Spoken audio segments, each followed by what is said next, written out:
దైవ సేవకులు బ్రదర్ దయాకర్ గారికి, సిస్టర్ సుష్మా గారికి, అదేవిధంగా నా తోటి జత పనివారు బ్రదర్ రవి గారికి, వేదికను అలంకరించిన పెద్దలకును, శాంసంగ్ గారికి, వేదిక కింద దేవుని మాటల కొరకు ఎదురు చూస్తున్న మీ అందరికీ కూడా మన ప్రభువు మన రక్షకుడైన యేసుక్రీస్తు వారి అతి శ్రేష్టమైన నామంలో నా శుభములు మీకు వందనములు తెలియజేస్తున్నాను.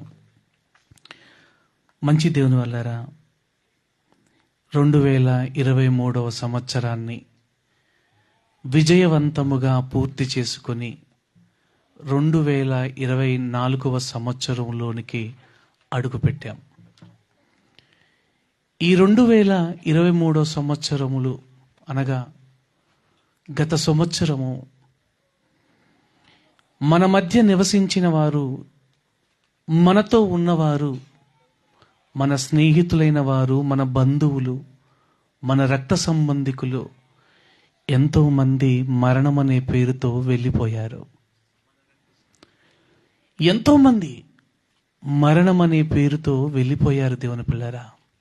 కానీ ఈ వేదిక ముందు మనందరం కూర్చున్నామంటే, మనందరము కూర్చుని దేవుని మాటలు వింటున్నాము అంటే ఇది దేవుని కృప.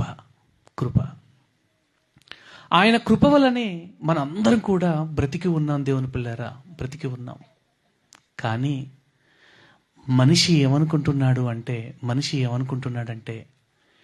ఇదిగో నేను తినే తిండి వలన, నేను తాగే నీళ్ళ వలన, నేను పీల్చే గాలి వలన, ఇదిగో నేను పడే కష్టము వలన నేను ఇంకా బ్రతికున్నాను, లేదా నా డాక్టర్ వలనో, నాకు వైద్యం చేసే వైద్యుల వలనో, ఇదిగో నాకు వ్యాయామము నేర్పే జిమ్ ట్రైనర్ అంటారండి, జిమ్ ట్రైనర్, ఇదిగో వారి వలన నేను బ్రతుకుతున్నాను అనుకుని భ్రమపడుతూ దేవుణ్ణి నిర్లక్ష్యం చేస్తున్న వారు అనేక మంది కనపడుతున్నారు దేవుని పిల్లారా, అనేక మంది కనపడుతున్నారు. కానీ దేవుడు ఈరోజు మనతో ఒక ఉన్నతమైన పాఠాన్ని నేర్పించాలని ఆశపడుతున్నాడు. ఆ పాఠాన్ని వినటానికి మీరు జాగ్రత్తగా కొద్ది నిమిషములు, ఎందుకంటే భయంకరమైన చలి ఉందన్న సంగతి నాకు అర్థమవుతుంది. కాబట్టి కొద్ది నిమిషములైనా దేవుని వాక్యాన్ని మీరు మనసుతో పెట్టి వినగలిగితే దేవుని పిల్లారా, ఈ సాయంకాలం వేళ ఈ చల్లబూటలో దేవుడు మెల్లనైన స్వరముతో మీకు ఉన్నతమైన మాటలు వినిపిస్తాడు దేవుని పిల్లారా. దేవుని ప్రణాళికను ఆలోచన చేస్తే, దేవుడు పరలోకంలో ఒంటరిగా ఉన్న ఆ దేవాది దేవునికి ఒక చక్కని ఆలోచన కలిగింది. ఏంటయ్యా ఆలోచన అనగానే, నాకు అనేక మంది పిల్లలు కావాలి.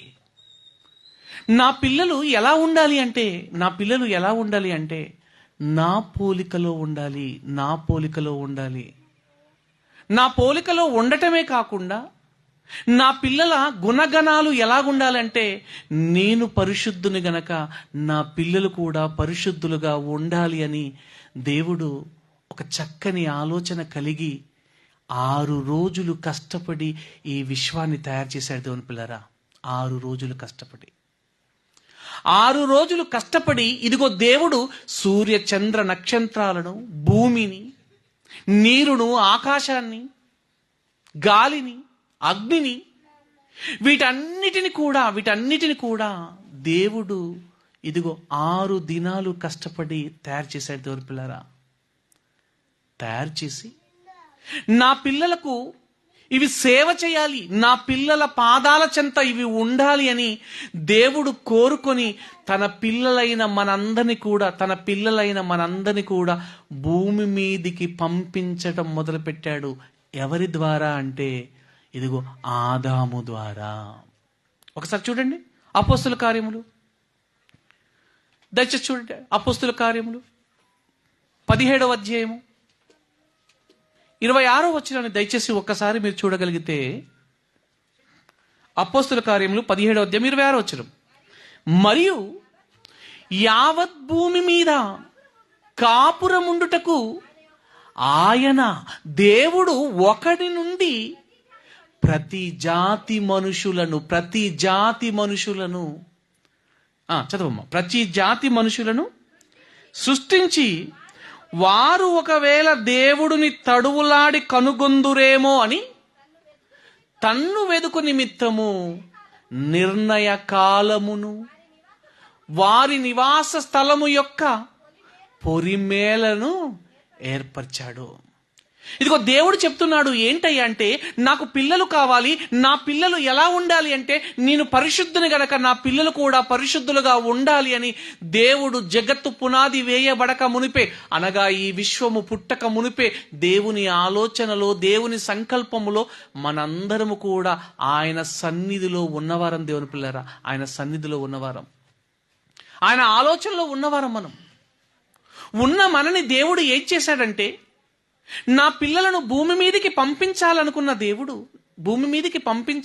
దేవుడు ఆదాము ద్వారా ప్రతి జాతి మనుషులను, ప్రతి జాతి అనగానే ఏదో మాల, మాదిగ, కమ్మ, కాపు, రెడ్డి కాదండి. ఇదిగో స్త్రీ జాతి, పురుష జాతి, ప్రతి జాతి మనుషులను దేవుడు ఇదిగో ఆదాములో నుంచి ఈ భూమి మీదకి పంపించాడు. ఎలా ఉండమని పంపించాడో తెలుసా? దొంగలుగా కాదు, దోపిడీలుగా కాదు, వ్యభిచారులుగా కాదు. ఎలా ఉండాలి అనుకున్నాడంటే దేవుడు, నేను పరిశుద్ధుని కనుక నా పిల్లలు కూడా పరిశుద్ధంగా ఉండాలని ఇదిగో దేవుడు కలలు కన్నాడు. దేవుని పిల్లరా, ఎందుకు కలలు కన్నాడో తెలుసా? నా పిల్లలు, ఈ భూమి మీద పుట్టేవారెవరో తెలుసా? నా పిల్లలయ్యా, నా పిల్లలు. ఈ లోకంలో ఉన్న తల్లిదండ్రులకు తన పిల్లలు ఎలా ఉండాలనుకుంటారో తెలుసా?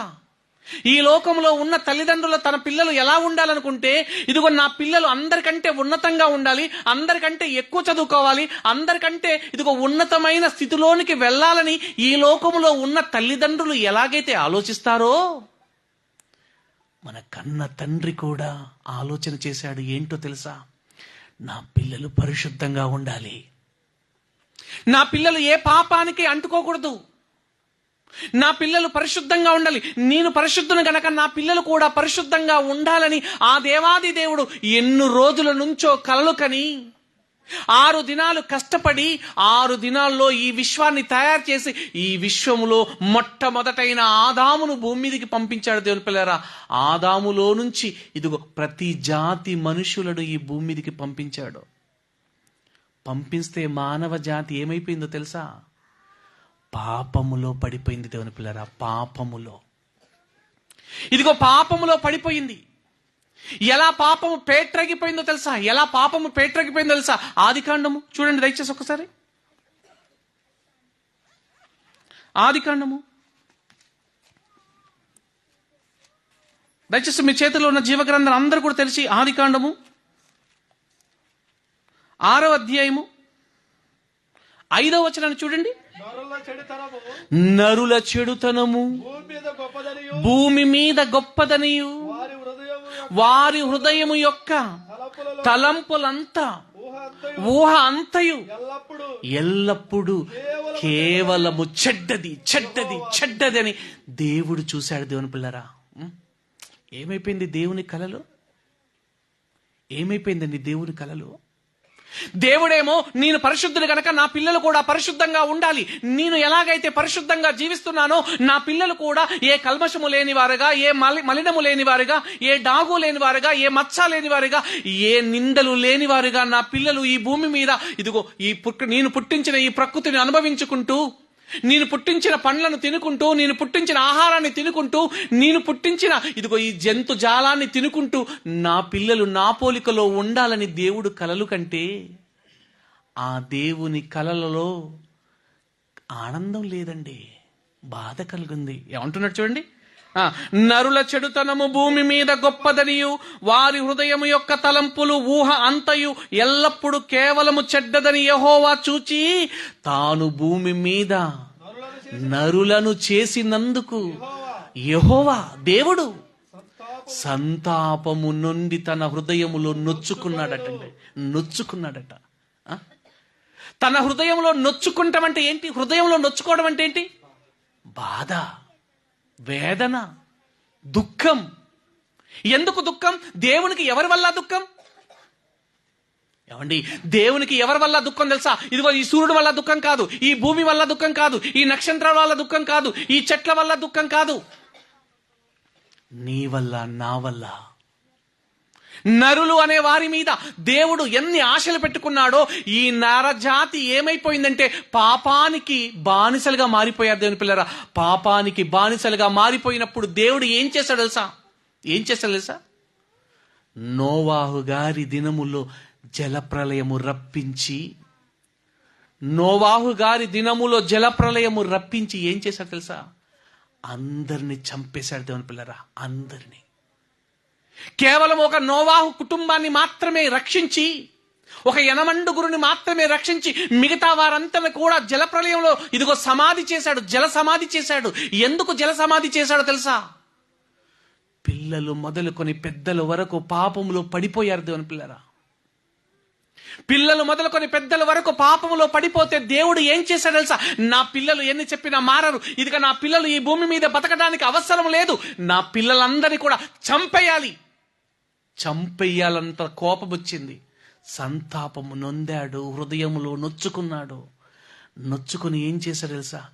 జల ప్రళయము ద్వారా ఇదిగో భూమి మీద ఉన్న మానవ జాతినంతటి కూడా తుడిచిపెట్టాడు. అంతే, తుడిచిపెట్టాడు. మనం ఏమనుకుంటాం తెలుసా? దేవుడు నన్ను ఈ సంవత్సరం కాపాడాడు, నేను ఏ తప్పు చేయలేదు అనుకుంటున్నావేమో. నీకొక అవకాశాన్ని ఇస్తున్నాడు దేవుడు, నీకొక అవకాశాన్ని ఇస్తున్నాడు.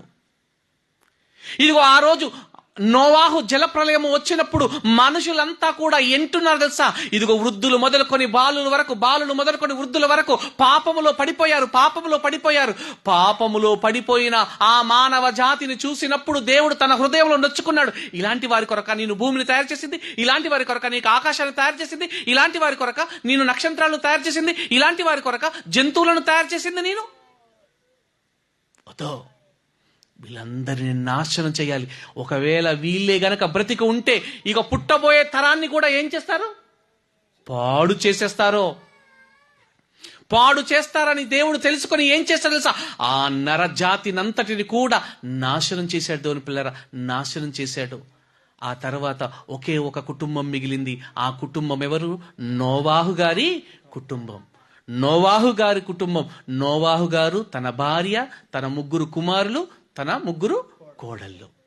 ఏంటి ఒకసారి వాళ్ళ పేర్లు చూద్దాం. చూడండి, ఆదికాండము 10వ అధ్యాయము. ఆదికాండము 10వ అధ్యాయము 1వ వచనం చూడండి. ఇది నోవాహు కుమారుడగు షేము, హాము, యాపేతు.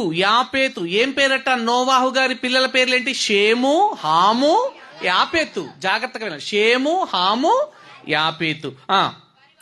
వారి వంశావళి జల ప్రళయము తరువాత. ఇక్కడ ఏం చేశాడంటే దేవుడు, ఇదిగో పాపముతో ఉన్న ఆ నరజాతినంతటిని కూడా జల ప్రళయము ద్వారా నాశనము చేసి మరొక తరాన్ని సృష్టించాలనుకున్నాడు. మరొక తరాన్ని. ఆ తరం ఎలా ఉండాలి తెలుసా? పాపము లేనివారుగా. ఎందుకంటే దేవుని కోరిక ఏంటో తెలుసా? దేవుని పిల్లరా, దేవుని కోరిక ఏంటో తెలుసా? ఎఫెసీయులకు రాసిన పత్రిక 1వ అధ్యాయము 4 నుంచి చూడండి. ఎఫెసీయులకు రాసిన పత్రిక 1వ అధ్యాయము, ఎఫెసీయులకు రాసిన పత్రిక 1వ అధ్యాయం 4 నుంచి 6 వచనం. ఎట్లనగా తన ప్రియుని యందు తాను ఉచితముగా మనకు అనుగ్రహించిన దేవుని కృపా మహిమకు కీర్తి కలుగునట్లు దేవుని చిత్త ప్రకారమైన దయా సంకల్పం. దేవుడు నిన్ను పుట్టించడానికి, నువ్వు పుట్టించడానికి నువ్వు దేవుని దయ వల్ల బతుకుతున్నావు. దయా సంకల్పము చొప్పున యేసుక్రీస్తు ద్వారా ఇదిగో దేవునికి కుమారులుగా స్వీకరించుటకై మనల్ని ముందుగా సిద్ధపరచుకొని తన కోసం నిర్ణయించుకొని మనము తన ఎదుట పరిశుద్ధులము నిర్దోషులముగా ఉండాలని జగత్తు పునాది వేయబడక మునిపే క్రీస్తు ప్రేమ చేత మనందరినీ పుట్టించాడయ్యా దేవుడు. పిల్లలు దెబ్బలు పడితే చెప్తాను మీకు. దేవుని కోరిక ఏంటో తెలుసా? నా పిల్లలు నా ఎదుట పరిశుద్ధులుగా ఉండాలి, నిర్దోషులుగా ఉండాలని జగత్తు పునాది వేయబడక మునిపే క్రీస్తు ప్రేమ చేత మనందరినీ కూడా ఏర్పరచుకొని ఈ భూమి మీదకి పంపించాడయ్యా. పంపించిన మానవ జాతి ఏమైపోతుందంటే పాపములో పడిపోతుంది, దేవుణ్ణి మరిచిపోతున్న ఒక తరాన్ని దేవుడు అంతం చేసేశాడు. నోవాహు జలప్రలయం తర్వాత, ఆ తర్వాత మరొక కొత్త తరాన్ని సృష్టించాలనుకున్నాడు. ఆ కొత్త తరము ఎవరి నుంచి పుట్టాలో తెలుసా? నోవాహులో నుంచి, నోవాహు గర్భములో నుంచి పుట్టిన ఇదిగో ఎవరు? షేము, హాము, యాపేతులను ఎంచుకున్నాడు. వారి గర్భము గుండా మానవ జాతిని పుట్టించాలనుకున్నాడు. దేవుని పిల్లారా, మానవ జాతిని పుట్టించాలనుకొని ఇదిగో ఒక తరముతో ఇదిగో మరలా పుట్టించుకుంటూ వస్తున్న తరుణంలో అబ్రహాము గారు పుట్టారు. అబ్రహాము గారిని పుట్టగానే అబ్రహాము గారు ఎక్కడి నుంచి పుట్టారు? ఒకసారి ఆదికాండం చూడండి. ఎవరి తండ్రి గర్భంలో పుట్టాడు చూద్దాం. చాలా ఉన్నతమైన సబ్జెక్ట్ అండి, జాగ్రత్తగా వినాలి. జాగ్రత్తగా మొదటి నుంచి వింటేనే చివరికి అర్థమవుతుంది. ఆదికాండము 11వ అధ్యాయము 27, 28, 29 వచనములు చూడండి. తేరాహు వంశావళి ఇది. తేరాహు అబ్రహామును, నాహోరును, హారానును కనెను. ఇప్పుడు తేరాహు ఎక్కడి నుంచి వచ్చాడు? తేరాహు నోవాహు కుమారుల గర్భములో నుంచి ఇదిగో తరములు పుట్టుకుంటూ ఆ తరములో నుంచి వచ్చిన వాడే తేరాహు వంశావళి ఇది. తేరాహు అబ్రహామును, నాహోరును, హారానును కనెను. చదవమ్మా. హారాను లోతును కనెను. హారాను తాను పుట్టిన దేశమందు కల్దీయుల ఊరను పట్టణములో తన తండ్రి అయిన తేరాహు కంటే ముందుగా మృతి పొందెను. అంటే ఆ తేరాహు గారి కుమారులలో 3 ఉన్నారు. ఆ 3లో మొదటివాడు అబ్రహాము, రెండోవారు నాహోరు, మూడోవారు హారాను. ఇప్పుడు ఎవరు చనిపోయారు? ఇందులో హారాను చనిపోయారు. అంటే 2 ఉన్నారు. ఇప్పుడు ఆ 2లో దేవుణ్ణి ఎవరు చూశాడయ్యా అంటే, ఎవరిని ఎంచుకున్నాడంటే మరలా అబ్రహాము గారిని ఎంచుకున్నారు. అబ్రహాము గారిని పిలిచాడు. నాయన అబ్రహామా, నా మాట విని నువ్వు వచ్చేయి అనగానే, చెప్పు ప్రభువా. ఇదిగో అబ్రహాము, నువ్వు నాతో వచ్చాయి, నీకు ఆశీర్వాదం ఇస్తానగానే అబ్రహాము దేవుని మాట విని అన్ని వదిలిపెట్టుకొని వచ్చేసాడు. అన్ని వదిలిపెట్టుకొచ్చినప్పుడు దేవుడు అబ్రహామును, ఇదిగో నాయన అబ్రహామా, ఒక్కసారి ఆకాశం వంక చూడు. చూశాను ప్రభువా. ఏం కనపడుతున్నాయి నీకు? నక్షత్రాలు కనపడుతున్నాయి ప్రభువా. నీ పిల్లలను కూడా నక్షత్రాల వలె, ఇదిగో నక్షత్రాలు ఎన్ని ఉన్నాయో లెక్క పెట్టలేనన్ని నక్షత్రాలు ఉన్నాయి కదా, ఆ లెక్క పెట్టలేనన్ని నక్షత్రాల వలె నీ పిల్లలను, నీ సంతానాన్ని నేను అభివృద్ధి చేస్తాను. తర్వాతరా ఇదిగో సముద్ర పొట్టుకురా, ఇసుక రేణులు చూడు, వాటిని లెక్క పెట్టగలవా? లేదు ప్రభువా. ఇదిగో నీ సంతానాన్ని ఇసుక రేణుల వలె చేస్తాను, అభివృద్ధి చేస్తాను. నీ సంతానాన్ని ఇసుక రేణుల వలె అనగానే అబ్రహాము గారు తన 75వ ఏట దేవుని మాటను విని ఎక్కడికి వచ్చాడు తెలుసా? దేవుడు ఏదైతే వాగ్దానము చూపించిన దేశంలోకి వచ్చి అబ్రహాం గారు ఏమన్నా తెలుసా? నాయన అబ్రహామా, ఈ దేశమంతా నీదే అనగానే, అయ్యా నాకు ఈ దేశం వద్దయ్యా, ఏది కావాలి తెలుసా? పునాదులు గల ఆ పట్టణము కావాలి. ఈరోజు పిలిచి ఒక 10 ఎకరాలు నీకు ఇస్తానంటే ఊకుంటావా? ఎంబటి అపార్ట్మెంట్ చేసావు, ఎంబటి వెంచర్ వేసావు. కానీ అబ్రహాం అలా ఉండలేదు. అబ్రహాం ఏం చేశాడు తెలుసా? అయ్యా, ఈ పునాదులు గల పట్టణం, ఇది పునాదులు లేదు, పునాదులు గల ఆ పట్టణము, ఆ పరలోకం, నీ ఉండు లోకం నాకు కావాలయ్యా అనుకున్నాడు. ఇదిగో నాకు ఈ లోకము వద్దనుకున్నాడు. అయితే నీకు పిల్లల్ని ఇస్తానన్నాడు కదా, మరి దేవుడు 75వ సంవత్సరాన్ని పిలిచి మరి ఎంబట పిల్లల్ని ఇవ్వాలి కదా, ఇవ్వలేదు. ఎప్పుడు ఇచ్చాడు తెలుసా? 75వ సంవత్సరంలో పిలిచిన దేవుడు తన 100వ సంవత్సరంలో ఏకైక కుమారుడినిచ్చాడు. ఆ కుమారుడు ఎవరు? ఇస్సాకు గారిని దేవుడు ఇచ్చాడు. ఒకసారి ఆదికాండం చూడండి. ఆదికాండం 25వ అధ్యాయము, ఆదికాండం 25వ అధ్యాయం 19వ వచనం చూడండి. అబ్రహాము కుమారుడగు ఇస్సాకు వంశావళి అంటే అబ్రహాము గర్భములో నుంచి ఇప్పుడు ఎవరు వచ్చారు? ఇస్సాకు గారు వచ్చారు. ఇస్సాకు గారి గర్భములో నుంచి ఎవరు వచ్చారయ్యా అంటే, ఆదికాండము 25వ అధ్యాయము, 23వ వచనం చూడండి. 2 జనములు నీ గర్భములో కలవు, 2 జనపదములు నీ కడుపులో నుండి ప్రత్యేకముగా వచ్చును. 1 జనపదము కంటే 1 జనపదము బలిష్టమయ్యుండును. పెద్దవాడు చిన్నవానికి దాసుడగును అనెను. ఆమె ప్రసూతి కాలము కావలసిన దినమును నిండినప్పుడు ఆమె గర్భమందు కవలవారు ఉండిరి. మొదటివాడు ఎర్రనివాడు బయటికి వచ్చెను. అతని ఒళ్ళంతా రోమములు వస్త్రము వలె నుండెను గనక అతనికి ఏశావు. ఏశావు ఎవరి కొడుకునా? ఇస్సాకు కొడుకు. ఇస్సాకు ఎవరి కొడుకు? అబ్రహాము కొడుకు. అబ్రహాము ఏ తరములో నుంచి వచ్చాడు? నోవాహు గారి కుమారుల యొక్క తరములో నుంచి వచ్చాడు. జాగ్రత్తగా ఎందుకు చెప్తున్నానంటే చాలా మంచి సబ్జెక్ట్ కాబట్టి అన్ని స్టోరీ చెప్తున్నాను మీకు, ఓకేనా? ఇప్పుడు ఎవరి కొడుకు? ఇస్సాకు కొడుకులు ఎవరెవరు ఉన్నారు ఇప్పుడు? ఏశావు, యాకోబు. ఏశావు, యాకోబు. ఇప్పుడు ఇందులో ఉన్నటువంటి ఒక ఏశావు గారి గురించి మనం ఆలోచన చేద్దాం. ఈరోజు మన సబ్జెక్ట్ ఏశావు గారి గురించి ఆలోచిద్దాం. ఏశావు గారి గురించి ఆలోచన చేస్తే ఎవరి పిల్లరా, ఏశావు గారు ఎవరయ్యా అంటే ఇదిగో ఇస్సాకు కుమారుడు, మొదటి కుమారుడు, పెద్ద కుమారుడు. వారు కవల పిల్లలు అయినప్పటికీ తల్లి గర్భంలో నుంచి మొదట వచ్చిన వాడు పెద్దవాడు గనక, రెండవ వాడు వెనక వచ్చిన వాడు రెండవ వాడు గనక మొదటివాడు ఎవరయ్యా అంటే ఏశావు, రెండవ వాడు ఎవరయ్యా అంటే యాకోబు. రెండవ వారు ఎవరు? యాకోబు. అయితే ఏశావు గారు ఏంటయ్యా అంటే చాలా మంచివాడేనండి. ఏశావు చాలా మంచివాడు. మనం అనుకుంటున్నాం ఏశావు గురించి తప్పుపట్టు మాట్లాడుతున్నాం, కానీ ఏశావు ఎవరయ్యా అంటే ఏశావు చాలా మంచివాడు. ఎందుకు మంచివాడు అంటే చూడండి 26వ వచనం చూడండి, 27వ వచనం నుంచి 27వ వచనం చూద్దాం. అదే ఆదికాండం 25:27వ వచనం చూడండి. ఆ చిన్నవాడు ఎదిగినప్పుడు ఏశావు వేటాడుటయందు నేర్పరి అయి అరణ్యవాసమును నుండెను. యాకోబు సాధువై గుడారములో నివసించుచుండెను. ఇస్సాకు ఏశావు తెచ్చిన వేట మాంసములు తినుచుండెను గనుక, అంటే తండ్రికి ఇష్టమైన కుమారుడు ఎవరు? ఏశావు. ఏమండి, ఏ తండ్రికైనా కూడా పెద్ద కుమారుడు అంటే చాలా ఇష్టం అండి. ఇప్పుడు ఇస్సాకు గారికి కూడా ఎవరంటే ఇష్టం అంటే ఏశావు గారంటే ఇష్టం. ఏశావు గారు ఒకవేళ దొంగో లంగో అబద్ధికుడు అయితే ఇష్టపడతారా తండ్రైనా? ఇష్టపడ్డాడు. ఏశావు గారు దొంగో లంగో అయితే ఎవరు ఇష్టపడరు. ఏశావు గారు ఏంటంటే తండ్రి మాటకు విధేయ కలిగిన వాడు, తండ్రి మాటకు ఇష్టపడేవాడు, తండ్రి అంటే గౌరవం ఉన్నవాడు, తండ్రి మాటల్లో లెక్క చేయకుండా ఉండేవాడు కాదు, తండ్రి మాట కొరకు కట్టుబడి ఉండేవాడు దేవుని పిల్లరా ఏశావు. ఆ ఏశావు గారు ఒకరోజు ఇదిగో పొలానికి వెళ్ళి అలసిపోయి వచ్చినప్పుడు ఏం జరిగిందో చూడండి. 29వ వచనం చూద్దాం.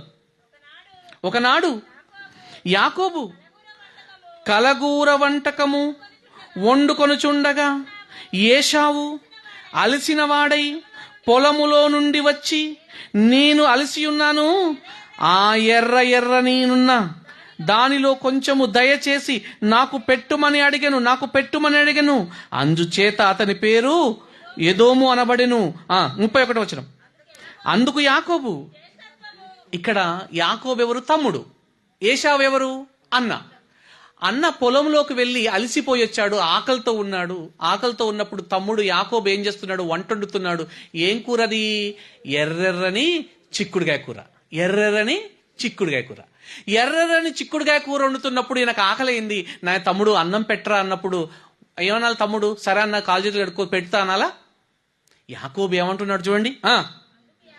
అందుకు యాకోబు, నీ జ్యేష్ఠత్వము నేడు నాకిమ్మని అడగగా, నీ జ్యేష్ఠత్వము నేడు నాకిమ్మని అడగగా ఏశావు, నేను చావబోచున్నాను గదా, జ్యేష్ఠత్వము నాకెందుకు? ఇప్పుడు నువ్వు అన్నం పెట్టకపోతే నేను చచ్చిపోతాను రా, నేను బ్రతకను, నువ్వు అన్నం పెడితేనే నేను బ్రతుకుతా, కాబట్టి నాకు ఈ జ్యేష్ఠత్వం అవసరం లేదు, నువ్వు ముందు నాకేం పెట్టాలి? ఏమండి, ఒక్క పూట ఆహారం కొరకు జ్యేష్ఠత్వాన్ని నమ్ముకున్నాడు దేవుని పిల్లరా.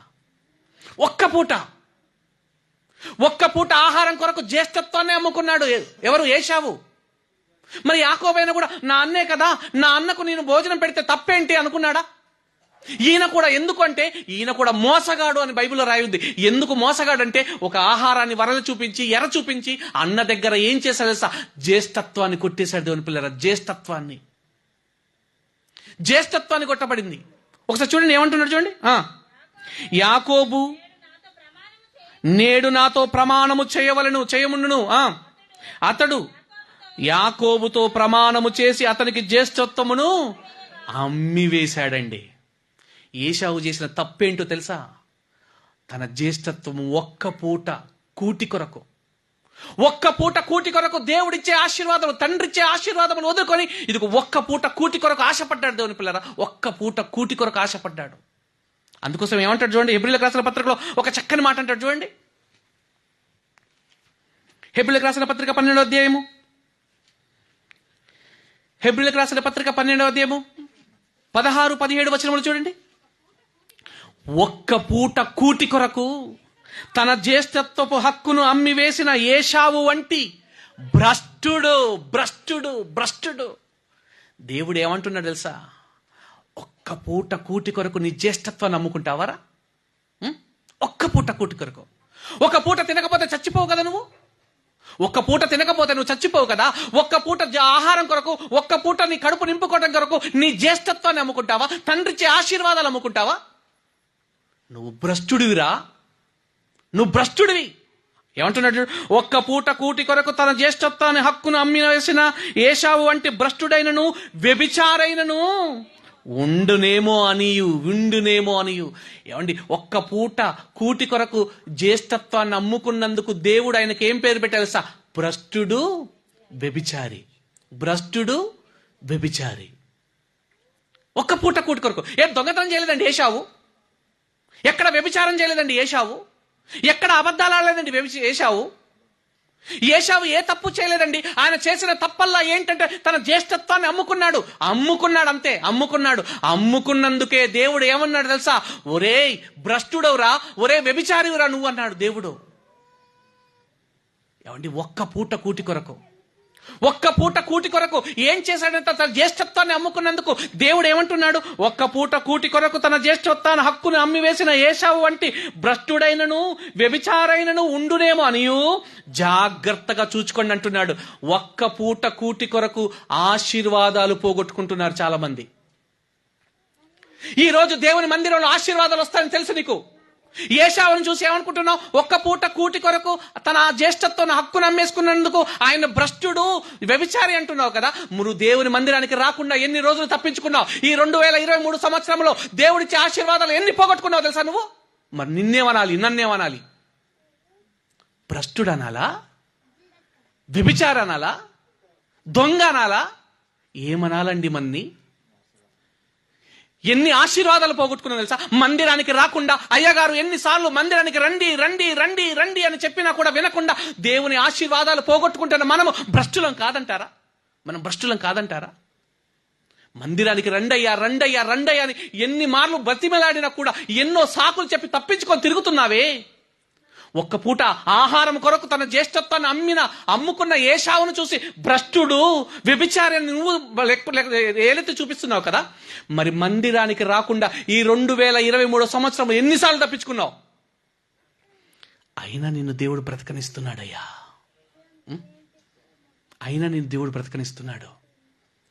మందిరంలో దేవుడిచ్చే దేవుడున్న మందిరంలో ఆశీర్వాదాలు ఉంటాయన్న సంగతి మీకు ఏమైనా తెలుసా? ఒకసారి చూడండి కీర్తనల గ్రంథము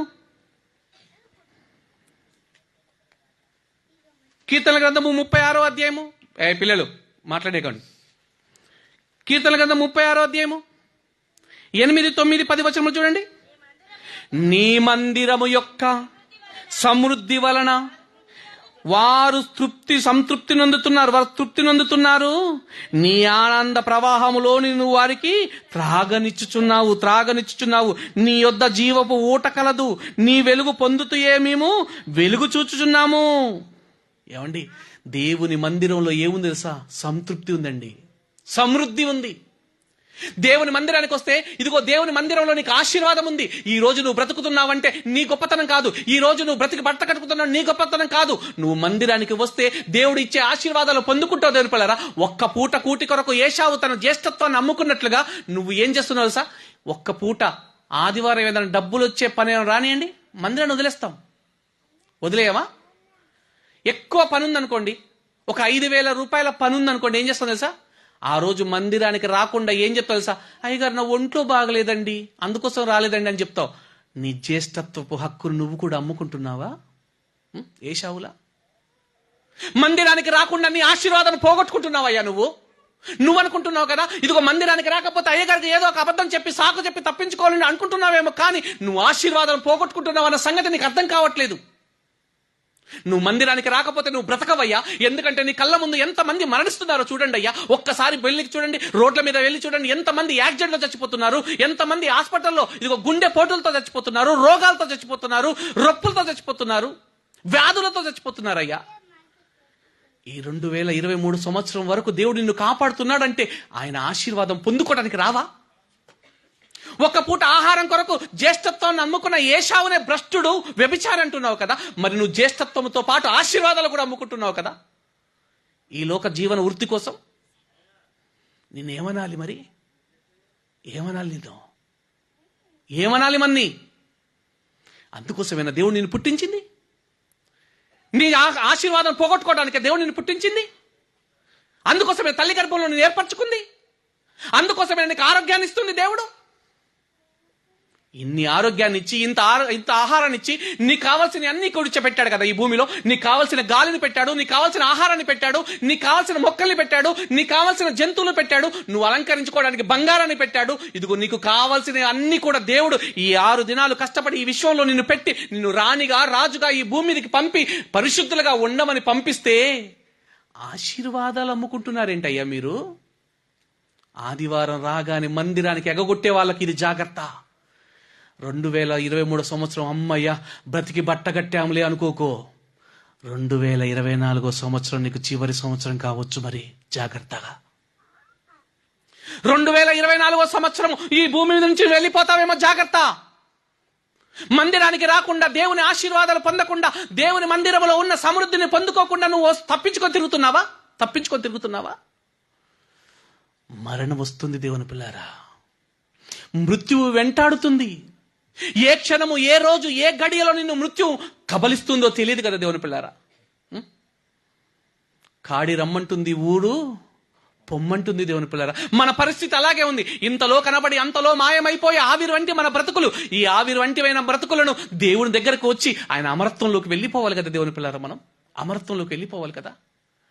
దేవుడు అంటే భయం లేదు దేవుని పిల్లారా. ఈరోజు మందిరం అంటే భయం లేదు. మందిరంలో ఆశీర్వాదాలు దొరుకుతున్నాయని ఆనందమే లేదు మీకు. ఇదిగో ఈ లోకంలో 5,000 కోసము, ఈ లోకంలో 1,000 రూపాయల కోసము, ఈ లోకంలో కైకిల కోసము, ఈ లోకంలో పనుల కోసం వెళ్ళిపోతున్నావు. కానీ దేవుని మందిరములో ఒక్కరోజు గడుపుట 1000 దినముల కంటే ఆశీర్వాదం అన్న సంగతి ఎలా మర్చిపోతున్నావయ్యా నువ్వు? ఈ 2023 సంవత్సరంలో 52 వారాలు ఉంటాయి. 52 వారాలు ఒక్క వారం కూడా నేను తప్పకుండా వచ్చానండి అన్న చేతులెత్తండి. ఎందుకు నిన్ను భూమి మీద ఉంచాలి దేవుడు? మరి నీకెందుకు ఆశీర్వాదం ఇవ్వాలి? మరి పైగా నువ్వేమంటావు? అయ్యా ఎక్కడ వేసిన గొంగలి అక్కడే ఉన్నట్లుంది అయ్యా నా బ్రతుకు, ఎక్కడ వేసిన గొంగలి అక్కడే ఉన్నట్లుంది నా బ్రతుకు. ఇదిగో నాకేమి మంచి జరగట్లేదు, నాకేమి రోగాలు పోవట్లేదు, నాకేది కలిసి రావట్లేదు. ఎందుకు కలిసి రావాలి నీకో? నువ్వేమైనా మందిరానికి సక్రంగా వస్తున్నావా? దేవుని మందిరంలో దేవుని ఆరాధిస్తున్నావా? దేవుని స్తుతిస్తున్నావా? ఎందుకు ఇవ్వాలయ్యా నీకు ఆశీర్వాదం? ఏ రోజు అనుకున్నావా నువ్వు? నీలో లోపం ఉంది కనుకనే దేవుడు నీకు ఆశీర్వాదం ఇవ్వట్లేదు. ఇక్కడ ఏమంటున్నాడు చూడండి మరొకసారి, 36వ కీర్తన 8, 9, 10 వచనములు. నీ మందిరము యొక్క సమృద్ధి వలన, సమృద్ధి మందిరములోనే సమృద్ధి ఉంది. నువ్వు మందిరానికి రాకపోతే నీకు సమృద్ధి లేదో. సమృద్ధి అంటే ఏంటో తెలుసా? అన్ని ఫుల్గా ఉండాలి. సమృద్ధిగా ఉండడం అంటే తెలుసా? అన్ని ఫుల్గా ఉండాలి. నీ ఆరోగ్యం ఫుల్గా ఉండాలి, నీ ఐశ్వర్యము ఫుల్గా ఉండాలి, నీ బాగోగులు ఫుల్గా ఉండాలి, నీకు ఆనందము ఫుల్గా ఉండాలి. అన్ని కూడా సమృద్ధిగా ఉంటేనే సమృద్ధి. నీలో లోపం ఉందంటే అది దేవుని లోపం కాదు, నీలోనే లోపం. నువ్వు మందిరానికి రావట్లేదని అర్థం. నువ్వు మందిరానికి రెగ్యులర్ గా వస్తే దేవుని ఆశీర్వాదాలు దొరుకుతాయి దేవుని పిల్లలు. అందుకోసం అంటాడు చక్రమాట, నీ మందిరం యొక్క సమృద్ధి వలన వారు సంతృప్తి నొందుదురు, నీ ఆనంద ప్రవాహములోని నీవు వారిని త్రాగనిచ్చుచున్నావు. ఇంకా నీ యొద్ద జీవపు ఊట కలదు. జీవపు ఊట అంటే ఏంటి? బాయల దగ్గర ఊట తెలుసు అనుకుంటున్నారేమో. జీవపు ఊట అంటే నువ్వు బ్రతకడానికి ఎక్కువ దినాలు కావాలంటే నువ్వు మందిరానికి రావాలయ్యా. నీలో ఉన్న సమస్యలు పోవాలంటే, నీలో ఉన్నవన్నీ కూడా పోవాలంటే నువ్వు రెగ్యులర్గా మందిరానికి రావాలి. ఒక పూట ఏశావు తన ఆహార కొరకు, ఒక పూట భోజనం కొరకు ఏశావు ఏం చేశాడంటే తన జ్యేష్ఠత్వాన్ని నమ్ముకున్నాడు కదా. నువ్వు మరి ఎన్ని రోజులు దేవుడిచ్చే ఆశీర్వాదాలు నమ్ముకుంటున్నావు ఈ లోక సంబంధమైన వాటి కొరకు? ఎప్పుడైనా ఆలోచన చేసుకున్నారా? ఇలా ఎప్పుడైనా ఆలోచన చేసుకున్నారా? ఎన్ని ఆశీర్వాదాలు పోగొట్టుకుంటుందో తెలుసా మందిరానికి రాకుంటే? మందిరానికి రాకపోవటం వల్ల ఎన్ని ఆశీర్వాదాలు పోగొట్టుకుంటున్నామో తెలుసా? ఏమండి, నిజంగా ఈ 2024 సంవత్సరంలో మొదటి వారాన్ని కూడా పూర్తి చేసుకొని 2వ వారానికి దగ్గరకు వస్తున్నామంటే దేవుని కృప కాదంటారా దేవుని పిల్లారా? దేవుని కృప కాదా? నువ్వు బ్రతికావంటే ఇది దేవుని కృప కాదా? దేవుడు నీకు ఇచ్చిన ఆయుష్ను, ఆరోగ్యాన్ని నువ్వు అనుభవిస్తున్నావు, కానీ దేవుని మందిరానికి రాకుండా పోతున్నావు కదా. దేవుడిచ్చే ఆశీర్వాదాలు ఎందుకయ్యా పోగొట్టుకుంటున్నారు? ఇదిగో ఒకనాడు ఏశావు అమ్ముకున్నట్టుగా మీరెందుకు అమ్ముకుంటున్నారు? ఒకనాడు ఏశావు ఎలాగైతే తన జ్యేష్ఠత్వ హక్కును, ఆశీర్వాదము, తండ్రిచ్చే ఆశీర్వాదాలు అమ్ముకున్నాడో నువ్వెందుకయ్యా ఈ లోక సంబంధమైన జీవనోపాధి కొరకు, ఇదిగో లోక సంబంధమైన వాటి కొరకు నీ హక్కును అమ్ముకుంటున్నావు, నీ ఆశీర్వాదాన్ని అమ్ముకుంటున్నావు? ఎప్పుడైనా ఆలోచన చేస్తున్నారు దేవుని పిల్లరా? ఏమండి, మందిరానికి రావాలి దేవుని పిల్లరా. మందిరానికి వస్తే మందిరంలో ఏముంటుందంటున్నాడు? నీ మందిరం యొక్క సమృద్ధి వలన వారు తృప్తి పొందుదురు. నీ ఆనంద ప్రవాహంలోని నువ్వు వారిని తాగనిచ్చుచున్నావు. నీ యొద్ద జీవపు ఊట కలదు. నీ వెలుగు పొందుతూయే మేము వెలుగుచున్నాము. నిన్ను ఎరగని వాడి ఎడల నీ కృప, యథార్థ హృదయుడు ఎడల నీ నీతిని ఎడతెగక, ఎప్పుడైతే నువ్వు దేవుని ఎరుగుతావో, దేవుని సన్నిధిలోకి వస్తావో, నీకు అన్ని సమృద్ధిగా ఇస్తానంటున్నాడయ్యా దేవుడు. మరి రావడానికి మనకి ఏం రోగం అండి? అసలు రాకపోవడానికి ఏం రోగం దేవుని పిల్లారా? డబ్బు అనే రోగమా? డబ్బు నీ ఆపదలో అక్కడి రాదయ్యా. కొన్ని వేల కోట్లు ఉన్నటువంటి బాలసుబ్రహ్మణ్యం గారు కరోనాతో చచ్చిపోయాడు. మీ అందరికీ తెలుసు, కరోనాతో చచ్చిపోయారు. చచ్చిపోలేదా? ఏమండి, తన కొడుకు చరణ్, ఎస్పి చరణ్, ఆయన చెప్పిన స్టేట్మెంట్ తెలుసా? మా నాన్నగారి కొరకు 70 కోట్లు ఖర్చు పెట్టాడట. 70 కోట్లు. 70 కోట్లు పెట్టినా కూడా వికట జీవిగా ఉన్నాడు, కానీ చెలించి భూమి మీదకి వచ్చాడా? ఆపద కాలంలో ఆయన సంపాదించిన ఆస్తి అక్కడికి రాలేదయ్యా. నీ ఆస్తి అక్కడికి రాదు, నీ పొలం పనులు అక్కడికి రాదు, నీ ధనం అక్కడికి రాదు, నీ బంధువులు అక్కడికి రాదు, నీకెవ్వరు అక్కడికి రాదయ్యా. దేవుని దగ్గర ఏముంటుందో జీవపు ఊట ఉంది. జీవపు ఊట. నువ్వు బ్రతకాలంటే దేవుని మందిరానికి రా. నువ్వు సావాలంటే పో పనికి. నువ్వు సావాలంటే పో పనికి. ఆదివారం పూట నువ్వు సావాలంటే మందిరానికి రాకుండా పో. నువ్వు బ్రతకాలంటే జీవపు ఊట ఎక్కడుందో తెలుసా? మందిరంలో ఉంది. మందిరానికి రాకుండా ఎలా తప్పించుకుంటున్నావయ్యా నువ్వు? మందిరానికి రాకుండా నీకు ఎలా నిద్రపడుతుంది? ఒకసారి ఆలోచన చెయ్యి. ఈ కన్నెవరు చేశారు? ఈ ముక్కెవరు చేశారు? ఈ చెవులు ఎవరు చేశారు? ఈ చేతులు ఎవరు చేశారు? ఈ పేగులేంటి? ఈ గుండెంటి? ఈ నరములేంటి? ఈ వ్యవస్థ ఏంటండి? ఎవరు చేశారండి తల్లి గర్భంలో? దేవుడు చేశాడు కదా. నా హస్తములతో నేను చెక్కుకున్నానంటున్నాడు కదయ్యా. ఆయన దగ్గరికి రావడానికి ఏంటయ్యా మనకు బాధ? నిజమైన దేవుడి దగ్గరికి రావడానికి ఎందుకయ్యా మీకు బాధ? పోనీ లోకంలో ఉన్నవాడంటే వాడికి దేవుడు అంటే తెలియదు, తెలుసుకున్న నీవెందుకు రాలేకపోతున్నావు? వాడికంటే దేవుడు అంటే ఎవరో తెలియదు లోకంలో ఉన్న వారికి. మరి మీకు దేవుడు అంటే ఎవరో తెలుసు. దేవుడు నిన్ను పుట్టించాడని తెలుసు, దేవుడు నిన్ను కన్నాడని తెలుసు, దేవుడు నీకు ఆహారాన్ని ఇస్తాడని తెలుసు, దేవుడు నిన్ను స్వస్థపరుస్తాడని తెలుసు, దేవుడి దగ్గర సమృద్ధి అని తెలుసు, దేవుడి దగ్గర ఆశీర్వాదాలు అని తెలుసు, దేవుడు మాట వలన ఈ ప్రకృతిని పుట్టించాడని తెలుసు. అన్ని తెలిసి కూడా మందిరానికి రావడం నీకెందుకు రోగం? పొయ్యే కాలం కాకపోతే ఏమంటుంది దీన్ని? అవునా కాదండి? నిజం చెప్పండి. పొయ్యే కాలమే ఇది. మందిరానికి రాకపోవడం అంటే పొయ్యే కాలమే. దేవుని పిల్లలారా, దేవుని కొరకు మనం అందరం కూడా తెగించి బతకాలి. ఎందుకో తెలుసా? ఈ భూమి మీద బ్రతికేది 60 అంటే 70, 80 అంతకంటే ఎక్కువ సంవత్సరాలు బతకం దేవుని పిల్లరా. ఈ భూమి మీద బ్రతికే ఈ కొద్ది కాలంలో దేవుడు నిన్ను చూస్తున్నాడు. ఎలా చూస్తున్నాడు తెలుసా?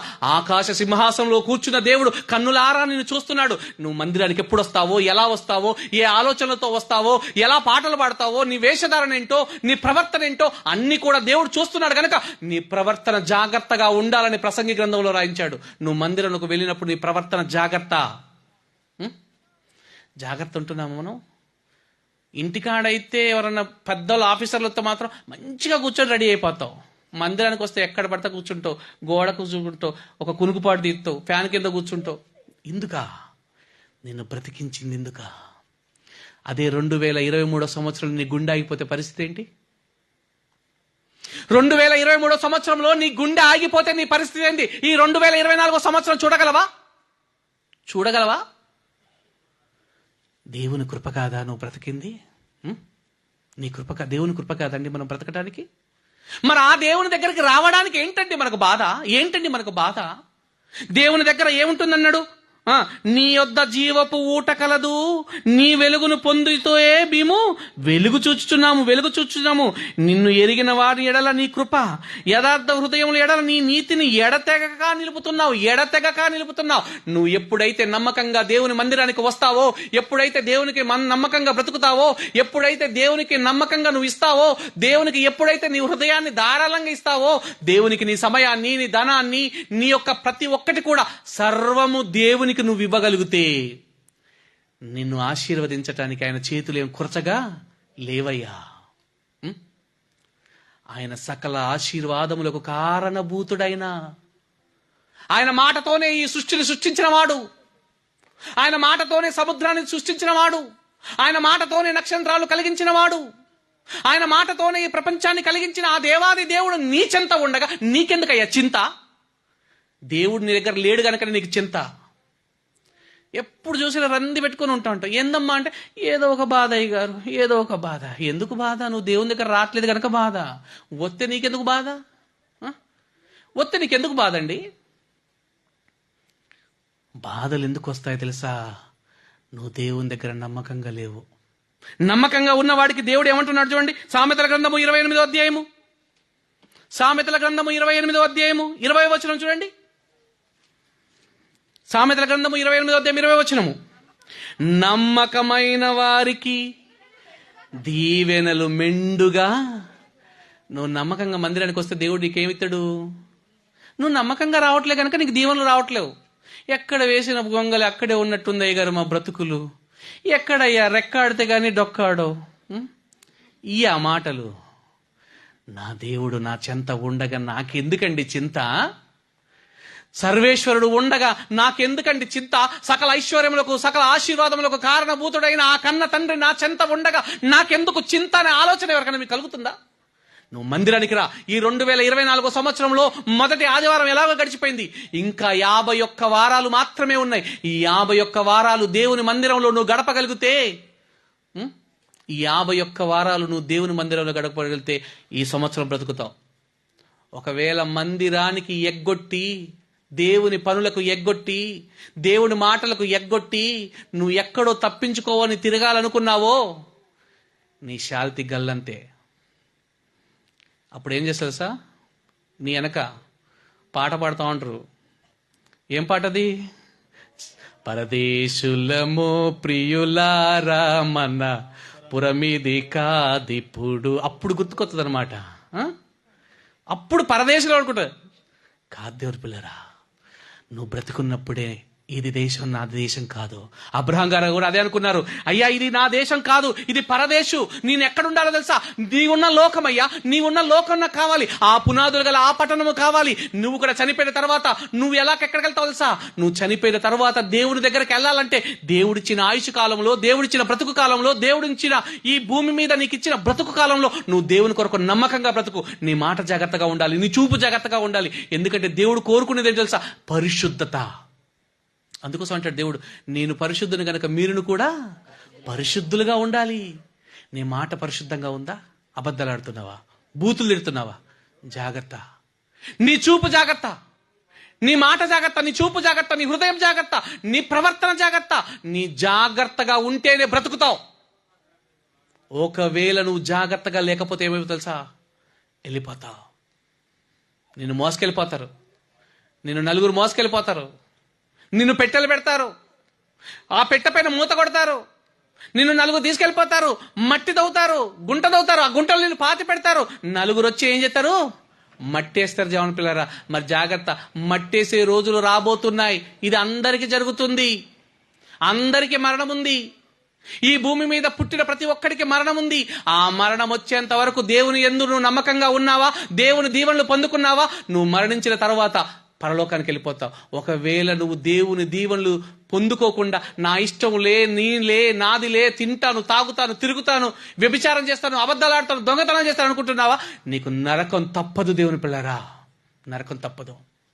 మరి 2024 సంవత్సరం దేవుడు నీకు ఆయుష్నిచ్చి పొడిగించి ఈ 2024 సంవత్సరంలో మొదటి నెలలో మొదటి వారం అయిపోయిన తర్వాత ఇదిగో 2వ వారంలో కూడా నేను ప్రవేశపెట్టాడు. ఇకనైనా జాగ్రత్త పడు దేవుని పిల్లరా, ఇకనైనా జాగ్రత్త పడు, ఇకనైనా జాగ్రత్త పడు. ఒకవేళ ఇన్ని రోజులు తప్పు చేసావేమో, ఒకవేళ ఇన్ని రోజులు దేవుని మందిరానికి దూరం అయిపోయామో, ఒకవేళ ఇన్ని రోజులు దేవుని మందిరంలో దేవుని సేవకుడికి దూరం అయిపోయావేమో, ఒక్కసారి జాగ్రత్తగా ఆలోచన చెయ్యి. ఒక్కసారి జాగ్రత్తగా ఆలోచన చెయ్యి. దేవుడు నిన్ను పిలిచే రోజు రాబోతుంది దేవుని పిల్లరా. ఒక్కసారి దేవుని కొరకు నువ్వు నమ్మకంగా బ్రతకడం మొదలుపెట్టి దేవుని పిల్లరా, ఈ 2024 సంవత్సరంలో దేవుని కొరకు నమ్మకంగా బ్రతకగలిగితే మెండైన ఆశీర్వాదాలు అంటాడు. చూడండి మనకి ఒకసారి, నమ్మకమైన వానికి దీవెనలు మెండుగా కలుగును, ధనవంతుడగుటకును ఆత్రపడువాడును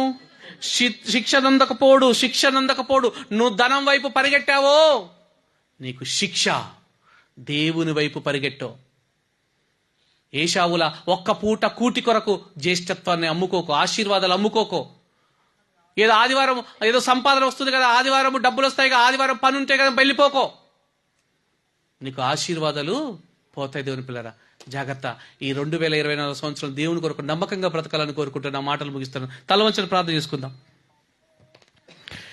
మమ్మల్ని మిక్కిలిగా ప్రేమించిన మా ప్రియ పరలోకపు తండ్రి, నీ ఘనమైన శ్రేష్టమైన నామమునకు లెక్కలేని స్తుతులు స్తోత్రం చెల్లిస్తున్నాం తండ్రి. నీ పిల్లలకు ఇప్పటి వరకునైనా ఇదిగో తండ్రి, నీ మందిరంలో ఉన్న ఆశీర్వాదాన్ని గురించి కొన్ని మాటలు తండ్రి నీ పిల్లలకు నేర్పించానయ్యా.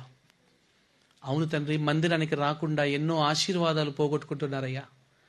ఒకరోజునైనా ఏశావు గారు ఒక పూట కూటి కొరకు తన జ్యేష్ఠత్వాన్ని అమ్ముకొని భ్రష్టుడైపోయాడు, వ్యభిచారి అయిపోయాడు తండ్రి. కానీ మేము అలాగ ఉండకుండా ఎన్నో మార్లు నాయనా నీ మందిరానికి ఎగగొట్టి, ఎన్నో మార్లు నీ మందిరానికి రాకుండా ఎన్నో అబద్ధాలు ఆడి మేము కూడా భ్రష్టులమై వ్యభిచారులమైన తరుణంలో మరలా నీ మాటలతో మమ్మల్ని పురిగొలిపి ఈ 2024 సంవత్సరంలో నీ మందిరములో మేము ప్రతి ఆదివారము గడుపుతూ ఇదిగో మందిరములో జరుగుతున్న సంఘ కార్యక్రమాల్లో సంఘ కాపరికి, సంఘములో ఉన్న పెద్దలకు అందరికీ సహకారులుగా మేము ఉంటూ నీకు నమ్మకంగా ఉంటామయ్యా. నీ దీవెనలు మాకు కావాలయ్యా, నీ దీవెనలు మాకు కావాలి. ప్రతి ఒక్క ఆశీర్వాదం మాకు కావాలయ్యా. నీ ఆశీర్వాదములన్నీ కూడా మాకు కావాలయ్యా. ఎందుకంటే ఈ భూమి మీద బ్రతికేది మేము కొద్ది కాలమేనైనా. మరణం అనే పేరుతో మరలా నీ దగ్గరికి రావాలయ్యా. నీ దగ్గరికి రావాలి అంటే ఈ భూమి మీద మా ప్రవర్తన, మా చూపు, మా నడక, మా నడవడిక, మా హృదయ ఆలోచన అన్ని కూడా పరిశుద్ధంగా ఉండి ఇదిగో మేము మరణం అనే పేరుతో నీ యొద్దకు వచ్చే భాగ్యం మాకు దయచేయమని వేడుకుంటున్నాను తండ్రి. తండ్రి, ఈ సోంపల్లి గ్రామంలో ఉన్న నీ పిల్లలందరినీ జ్ఞాపకం చేసుకోండి. వారందరికీ మంచి ఆరోగ్యము, శక్తిని, బలమును, జ్ఞానమును దయచేయండి. మరి ముఖ్యంగా తండ్రి, నీ పనిలో నమ్మకంగా బ్రతికే భాగ్యము దయచేయండి. నీ మందిరానికి నమ్మకంగా వచ్చే భాగ్యము దయచేయండి. నీ సేవకుడి పట్ల నమ్మకంగా ఉండే భాగ్యము దయచేయండి. నాయన, నీ సేవకురాలి పట్ల నమ్మకంగా ఉండే భాగ్యము దయచేయమని వేడుకుంటున్నాం తండ్రి. సంఘములో ఉన్న వారందరూ కూడా నీకు నమ్మకంగా ఉండే భాగ్యము దయచేయమని వేడుకుంటున్నాం ప్రభువా. నాయన, ఈ సోంపల్లి గ్రామంలో ఎవరు కూడా నశించిపోవద్దయ్యా, ఎవరు కూడా నరకానికి వెళ్ళొద్దయ్యా. అందరు కూడా మారు మనసు పొంది నీ మందిరంలోనికి వచ్చే భాగ్యము దయచేయమని వేడుకుంటున్నాం ప్రభువా. వచ్చే వారమునైనా ఇదిగో మరలా అందరూ కూడా మందిరంలో కలకలగా నిండిపోయే భాగ్యము దయచేయండి. ఏ ఒక్కరు కూడా ఆఫ్సైడ్ కావడానికి కృప చూపించండి ఆయన. ఏ ఒక్కరు కూడా ఆఫ్సైడ్ కావద్దయ్యా. మీరే కనికరం చూపి దయ చూపించమని వేడుకుంటూ వచ్చిన నీ పిల్లలందరికీ నైనా నీ మెండైన ఆశీర్వాదాలు కుమ్మరించమనుకుంటూ నాయన, ఏ ఒక్కరు కూడా ఏశావుల నాయన ఇదిగో మా జ్యేష్ఠత్వమును కానీ మా ఆశీర్వాదాలు కూడా మేము అమ్ముకోకుండా నీ కొరకు నమ్మకంగా బ్రతికే భాగ్యం అందరికీ దయచేయమని వేడుకుంటూ యేసునామములో ప్రార్థన వేడుకుంటున్నాం తండ్రి, ఆమేన్. Thank you so much. మన తండ్రి అయిన దేవుని ప్రేమ, కుమారుడైన యేసుక్రీస్తు వారి కృప, పరిశుద్ధాత్మని యొక్క అన్యోన్య సహవాసము కూడి వచ్చిన మనకును సకల పరిశుద్ధులకును సదాకాలము తోడు నీడే ఉండును గాక. ఆమేన్.